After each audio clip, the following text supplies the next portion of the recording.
Good evening, sir. My name is Mac Henry B. Magallanes from J2 Singa Section. Ako ay i-report ang the values of stability diagrams, trim stability, and stress tables. Introduction. Ship stability is a crucial for safe operation at sea. Various tools and tables are used on board to monitor and manage a ship stability, trim, and structural stress. Explanation. Ship stability is very important to keep the ship safe while sailing. To help with this, the crew uses different tools and tables to check and control the ship balance, angle, trim, and the stress on the structure. These tools include stability diagrams, trim tables, and stress tables. They help make sure the ship stay balanced, level, and not overloaded in any area.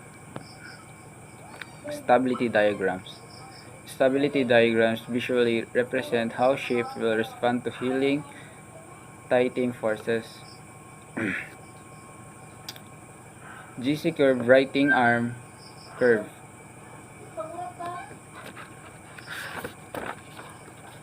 Shows the writing arm GC at different angles of a field. A higher GC indicates better stability.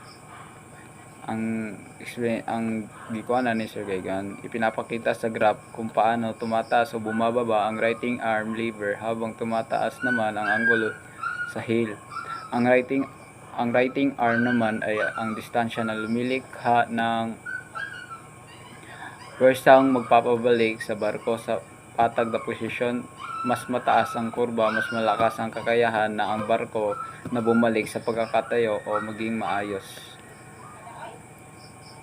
KN curve, transverse stability curve, used to calculate GC values at different loading conditions.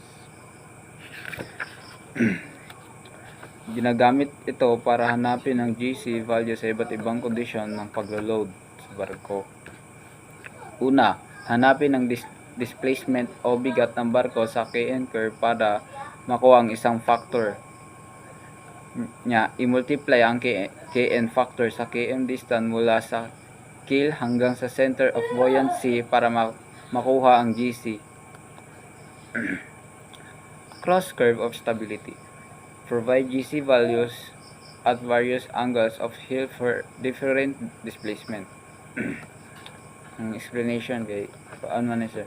Isang graph na may maraming GC curve para sa iba't ibang displacement, magaan, normal at mabigat. Pinapandali nitong makita kung paano nagbabago ang katatagan ng barko kapag nagbago ang bigat ng hindi na kailangan gumuhit ng bagong kurba sa bawat pagkakataon. Kaduha sir kay trim tables. Trim tables provide data on how the ship trim, difference between forward and aft draft changes with different cargo load distributions. Trim by stern, bow, and tables. Show how loading, unloading at different position affects the trim. Pinapakita daw dito kung paano nagbabago ang pagkatingkayad ng trim sa barko kapag naglo-load o nag-unload ng karga sa harapan o sa likuran. Makikita mo rin dito kung gaano bababa o tataas ang draft sa harap o likod depende sa lokasyon ng karga sa barko. Moment to change trim. It indicates how much weight is needed at specific position to change trim by 1 cm. Nagsasabi daw dito kung ganong karaming bigat ang kailangan ilagay o alisin sa isang particular na punto para baguhin ang trim ng barko ng 1 cm. Ginagamit ito upang planuhin ng insakto kung saan at magkano ang karga para makamit ang nais na pantay na posisyon or kabugaton sa isang barko. Ang ikatulo kay stress tables. Stress tables ensure that all stresses remain within safe limits. Shear force and bending moment tables show how loading affects the structural forces on the hull. Explanation.